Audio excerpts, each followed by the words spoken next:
وہ من کہا نا مومن اور کافر میں نماز کا فرق ہے. میں کہا نماز تو مرزائی بھی پڑھتا ہے. کیوں جی تو سون کی کریں گے؟ پڑھتا ہے کہ نہیں پڑھتا؟ تو پھر فرق کنج نکلے گا؟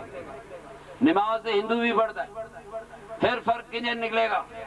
مومن اور کافر میں نماز کا فرق نہیں، عیسائی اور مسلمان میں نماز کا فرق نہیں، ہندو اور مسلمان کے نماز کا فرق نہیں. خدا کی قسم ساری دنیا کے مذہبوں ان کا اور ہمارا نماز کا فرق نہیں، فرق صرف میرے کملی والے کا ہے.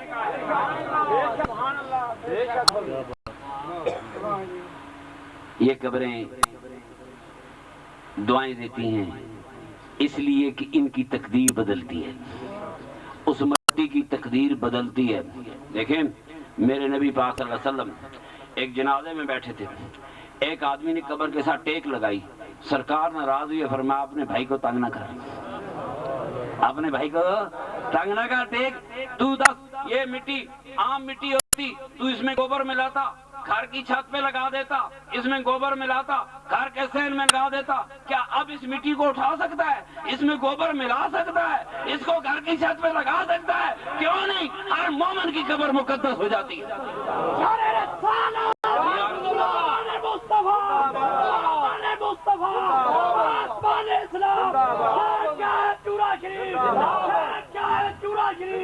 آج ایک بات پہ ہاتھ کھڑے کریں، میرے سرور کائنات کے غلام موتوں سے ڈرا نہیں کرتے، موتیں ان سے ڈرا کرتی ہیں. رحمتوں کے فرشتے آتے ہیں، آپ یہ سارے خوف اتار دیں. ٹھیک ہے اعمال کی پکڑ ہوگی، گرفت ہوگی، وہ میں نے آپ کو بات سمجھائی. اگر برابر برابر حساب کرنا ہوئے تو فیصلہ آباد میجسٹریٹ خدا کی فرق ہے، سمندری دے سیشن جا جائے اللہ کی فرق ہے. کو ہونا چاہیے کہ نہیں؟ ٹائم بڑا آگے چلا گیا ہے، میں آپ کو ساری بات کھول کے سمجھاتا. میرے محترم دوستو سنو، ہم قبروں پہ جاتے ہیں، ہم ان سے پیار کرتے ہیں یا ہماری محبت دفن ہے؟ میرے آقا نے فرمایا، پھر مولویوں نے پیٹ پہ جائے، کنز العمال کی حدیث ہے، میرے آقا نے فرمایا جمعے کے دن کوئی بچہ اپنے باپ کی قبر پہ جائے اور ایک مرتبہ یاسین شریف پڑھ کر اس کا ثواب اپنے باپ کو دے دے، اس بچے کی پچھلی پوری زندگی کے گناہ معاف ہو جاتے ہیں. کلوز کرتے کرتے ایک بات سمجھا جاؤں، ہم لوگ نا اب دور ہوتے جا کے دین میں، اور دین میں سب سے خدا کا باغی کوئی نہیں، کوئی مسلمان خدا کا باغی نہیں. وقتی گلے کر دیں، وقتی کر دیں. اگر جس ملک کی 40% آبادی غریب ہو، جس ملک کی 80% آبادی بغیر علاج کے مرتی ہو، ذہنوں میں بات آتی تو ہوگی. آپ میں سے کتنے لوگ ہیں جو قیمتی علاج کرا سکتے ہیں؟ جس ملک کی 80% آبادی بغیر علاج کے مرتی ہوگی، آپ دعائیں قبول کر رہے ہیں. یہ بڑے مشکل شعبے ہیں، کبھی بات چلے گی تو چلے گی، مشکل شعبے. میں صرف ایصال ثواب کے حوالے سے، عربوں کی تہذیب کے حوالے سے ایک بات کرتا ہوں. آج تک مولوی عربوں کی تہذیب اور اسلام کو علیحدہ نہیں کر سکے. میرے دوستو، میرے نبی کریم نے فرمایا لیلۃ القدر کی رات کو ہر مومن بخشا جائے گا سوائے 3 گروہوں کے. ان میں ایک اپنے ماں باپ کا گستاخ ہے. کیا نا ایسا قبرہ نہ وفا کریں، جو ماں باپ کا گستاخ.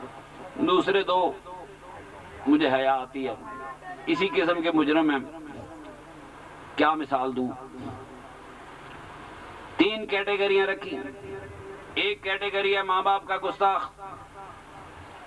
پھر میرے آقا نے فرمایا سنو مومنو، میں قیامت کے دن ہر بندے کی سفارش کروں گا، میں قاتل کی بھی سفارش کروں گا، مگر ماں باپ کے گستاخ کی سفارش نہیں کروں گا.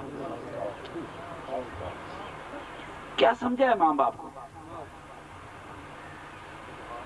تم بھی یہ کر کے ہمیں کر کے ماں پیو ان پڑھ ہے، وہ تیرے استقبال کے لیے کھڑے ہو، یہی سمجھا ہے؟ کیا سمجھتا ہے ماں باپ؟ فرمایا میں قیامت کے دن ماں باپ کے گستاخ کی شفاعت نہیں کروں گا.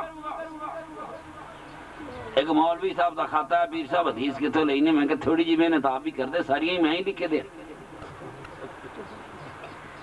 ایڈے ایڈے بڑے بورڈ لائے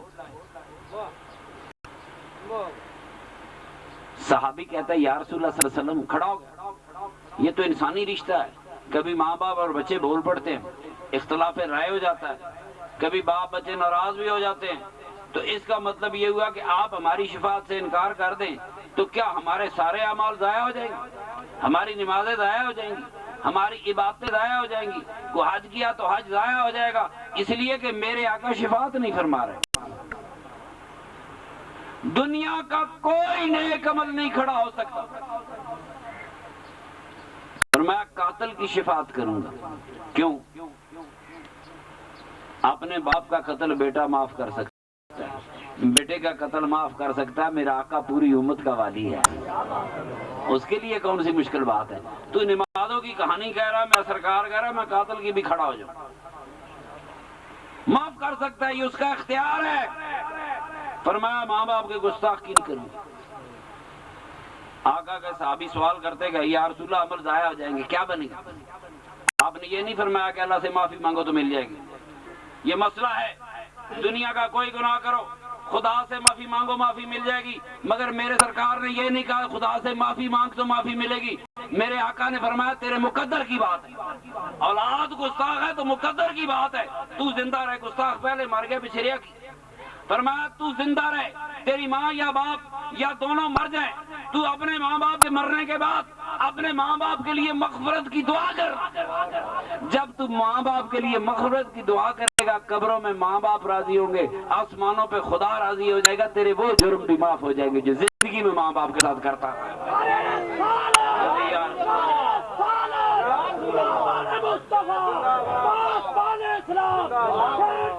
بس یہ صرف ماں باپ کی بخشش کی کہانی نہیں یہ تو اولاد کی بخشش کی کہانی ہے یہ ہماری معافیوں کی کہانی ہے بچے ہوتے ہیں نا ذرا گال ہوئی تو 3 دن ماں نہ بولے پھر جب ماں نہیں ہوگی دنیا میں پھر بیٹھے سوچ رہے ہوگے یار فلاں مقام پر نہیں بولا تھا فلاں مقام پہ اونچا بولا تھا فلاں مقام پہ باپ کو جھڑکا تھا ایسے بچے بڑے ہوتے کوئی عمل قبول نہیں ہو سکتا جب تک ماں باپ راضی نہ ہو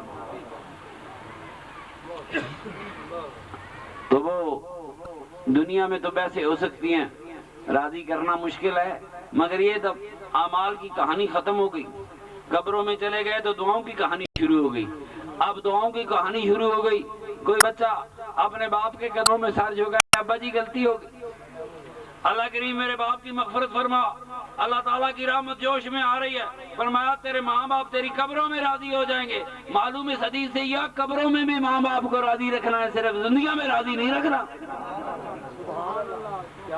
قبروں میں ماں باپ راضی ہوں گے آسمانوں پہ خدا راضی ہوگا تیرے وہ جرم بھی معاف کر دیے جائیں گے جو زندگی میں تجھے سرزاد ہوتے رہے وما علینا الا البلاغ ایک مرنے والے بڑے ہندو بھی لگے پہن وہ منو گا نا مومن اور کافر میں نماز کا فرق ہے میں کہا نماز تو مرزائی بھی پڑھتا ہے کیوں جی تو سون کی کریں گے پڑھتا ہے کہ نہیں پڑھتا تو پھر فرق کنج نکلے گا نماز سے ہندو بھی پڑھتا ہے پھر فرق کنج نکلے گا مومن اور کافر میں نماز کا فرق نہیں عیسائی اور مسلمان میں نماز کا فرق نہیں ہندو اور مسلمان کے نماز کا فرق نہیں خدا کی قسم ساری دنیا کے مذہبوں ان کا اور ہمارا نماز کا فرق نہیں فرق صرف میرے کملی والے کا ہے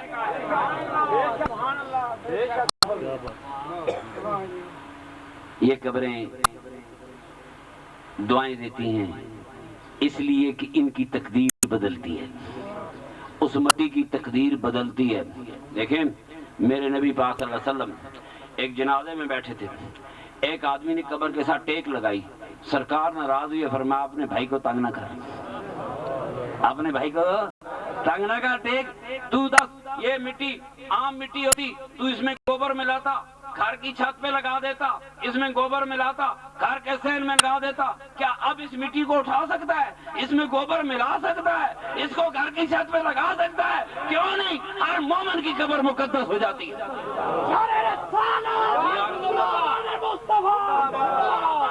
مصطفیٰ